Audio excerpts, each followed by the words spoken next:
चला गया। कुछ देर बाद शैनन उसके कमरे में गई जहाँ उसे टेबल पर एक अजीब सा गले का हार दिखा। वहाँ एक हेडसेट भी था जिसे शैनन ने पहन लिया। उसी वक्त वो 500 साल पुराने चाइना की वर्चुअल दुनिया में पहुंच गई। अचानक कई लोग उस पर हमला करने लगे, लेकिन उसने किसी तरह खुद को बचाया। उसने देखा कि उसके बाल भी लंबे हो गए थे। फिर उसकी नजर रिकार्डो पर पड़ी जो कुंफू की पोशाक पहने विरोधियों से लड़ रहा था। पता चला कि वो चोरों से लड़ रहा था जो गरीब किसान के घर से खाना चुराने आए थे। पहली बार रिकार्डो को कोई अच्छा काम करते देख शैनन को काफी हैरानी हुई। तभी चोरों का सरदार नॉर्मन रिकार्डो से लड़ने आया, लेकिन रिकार्डो ने अपनी काबिलियत से उसे चुटकियों में धूल चटा दी। बदमाशों के जाने के बाद रिकार्डो ने खाने की बोरियां किसान को लौटा दी। शैनन ने जाकर उससे पूछा कि वो इस गेम में कैसे आया। पता चला कि वो इस गेम में रिकार्डो के उल्टे रूप में मौजूद है। उसने शैनन को चोरों के दो सरदार नॉर्मन और टाइसन के बारे में बताया। उन्होंने गरीबों का खाना चुराने के लिए पूरी फौज बना रखी थी। रिकार्डो को पूरा यकीन है कि नॉर्मन की हार की खबर सुनकर टाइसन बदला लेने जरूर आएगा। उधर चोरों के अड्डे पर टाइसन बेहद गुस्से में था। उसने रिकार्डो पर नजर रखने के लिए अपने आदमी भेज दिए। फिर शैनन ने पूरा गांव घूमा और शाओलिन मंदिर देखा। वहाँ उसने डैरिल को भी देखा जो असलियत में उसे बहुत परेशान करता था,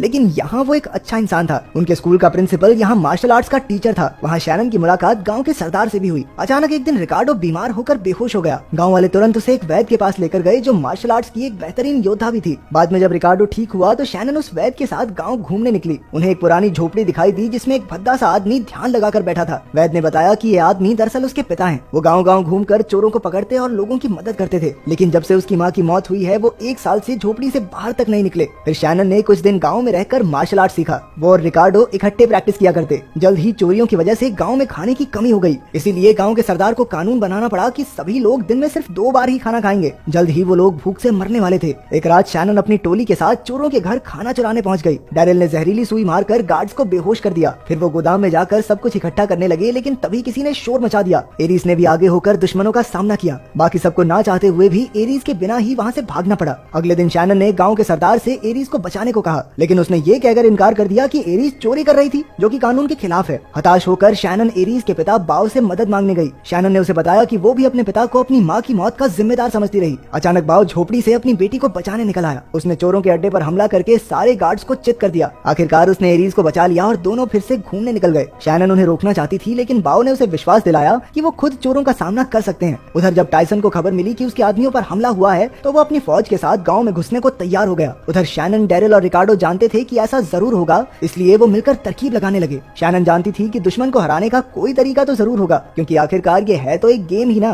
फिर उसे अपने पिता की टेबल पर पड़ा वो हार याद आया। ऐसा हार उसने एक चोर को पहने हुए देखा था। कुछ ही घंटों में टाइसन ने अपनी फौज के साथ गांव पर हमला बोल दिया। गांव के सरदार और कुंफू योद्धाओं ने भी पूरी ताकत से उनका सामना किया। अभी शैनन को हार पहने वो चोर दिखा, लेकिन उससे लड़ते हुए वो मारी गई और गेम से बाहर आ गई। शैनन ने हार नहीं मानी और फिर से हेडसेट पहनकर खड़ी हो गई। असल में उसके पास एक और मौका बचा था जिसमें वहीं से गेम शुरू हो गई। इस बार उसने चोर को हराकर उसका हार छीन लिया। उसने हार खोला तो उसमें उसकी माँ की तस्वीर थी। उसी पल टाइसन के सभी बदमाश गायब हो गए। अब सिर्फ टाइसन बचा था और उन्होंने मिलकर उसे भी खत्म कर दिया। इसके बाद रिकार्डो और शैनन नदी के पास बैठे थे। शैनन ने कहा कि वो अपने घर वापस जाना चाहती है। रिकार्डो ने उसे हमेशा याद रखने का वादा किया और असलियत में वापस भेज दिया। जब वो लौटी तो पता चला कि डैनी और उसका इन्वेस्टर उसे खेलते हुए देख रहे थे। शैनन ने अपने पिता को गले लगाकर अपने बर्ताव के लिए माफी मांगी। इन्वेस्टर को उसकी गेम इतनी पसंद आई कि वो 10 मिलियन युआन लगाने को तैयार हो गया। अगले हफ्ते देश का सबसे बड़ा कुंफू कंपटीशन होने वाला था। शैनन और रिकार्डो ने भी इसमें हिस्सा लिया था। उन्हें फाइनल तक पहुंचने के लिए 4 राउंड जीतने होंगे। मुकाबले के दिन शैनन बहुत उदास थी क्योंकि उसके पिता अभी तक नहीं आए थे। फिर भी उसने अपनी जी जान लगा दी और असलियत की एरीज से जीत गई। इसी तरह रिकार्डो भी सारे राउंड जीतकर फाइनल तक पहुंच गया। उधर सेमीफाइनल में शैनन ने जबरदस्त तरीके से एक लड़के को हरा दिया। अब सिर्फ शैनन और रिकार्डो का मुकाबला बाकी था। सभी लोग उनका बेसब्री से इंतजार कर रहे थे। मुकाबला शुरू होते ही रिकार्डो ने पहला वार किया,